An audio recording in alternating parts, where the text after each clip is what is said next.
Hey everyone, welcome back to the channel. In today's video, I'm going to show you how to send Google Calendar invite link via Gmail.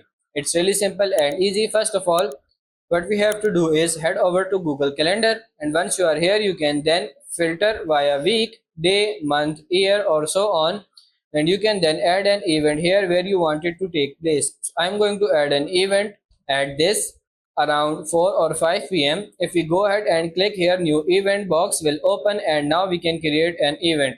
So just create any event here. Then I have to invite people to this event. We can customize here how long it lasts, but what you want to do to invite people is to add guests. Then you can go ahead and type out your guest email. So I'm going to type out an email. Once you've done that, it will then add them to the guest list. And what you can do here is go to the guest permissions, and here you can customize what your guest can actually do. So can they invite others, see the guest list, or modify the event?